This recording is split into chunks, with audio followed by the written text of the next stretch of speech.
If you have a partner who likes to hold hands, touch, hug, or even have sex, you can be sure that the primary love language is physical touch.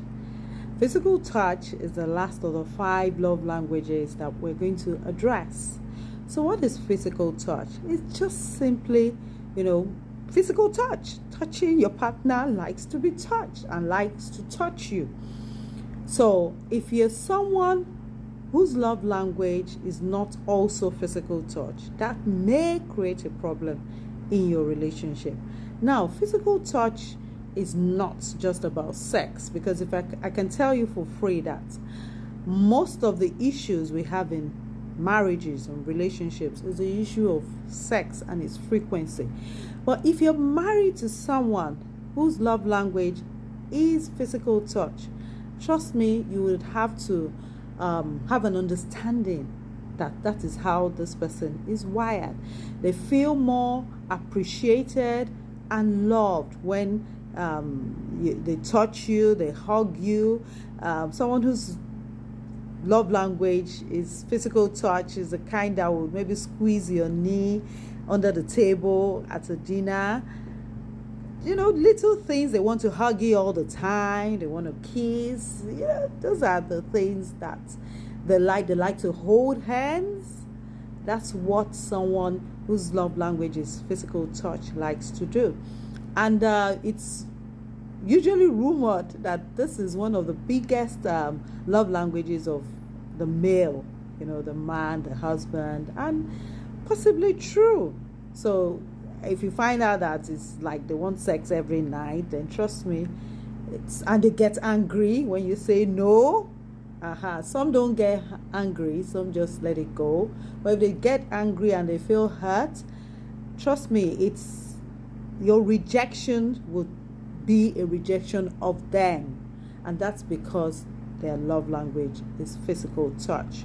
So having an understanding of how this works will go a long way in helping your relationships, as per communicating with one another and understanding each other's needs.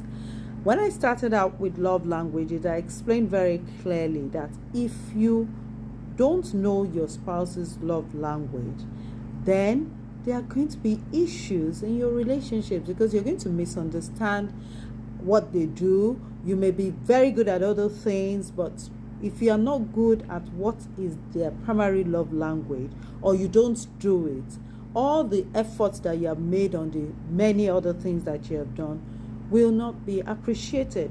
So it's very important to know what your spouse's love language is. We've spoken about 5 of them: quality time, words of affirmation, acts of service, and gifts, giving of gifts, and then today, physical touch. On the flip side, you also need to know what your love language is, because then you can tell your spouse that this is my main love language and this is how I want to be loved. Don't love me the way you want to be loved, because people have the tendency to love their partners the exact way they want to be loved. So, for example, with physical touch, if a man's physical main love language is physical touch, they're going to want to have sex with you all the time, and they think that you should want that too. And when you don't allow him to do that, he not only feels badly himself, but then he feels that he's not expressing love the way he should. So if your love language is not primarily physical touch, then you can let your spouse know that your language is perhaps giving of gifts. So if you are receiving of gifts, so if you're receiving gifts and then he's getting his physical touch, then a happy couple you will be. So comes to the end of the 5 major love languages. Tomorrow we'll address another aspect of love. I expect to see you.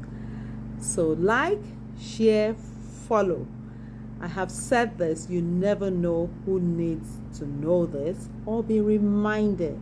of it, because it will give you a clear understanding of why your spouse behaves in a certain way.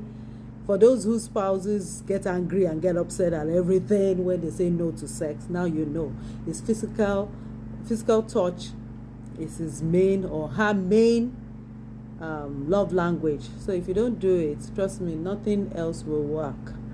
So do have a good evening and bye.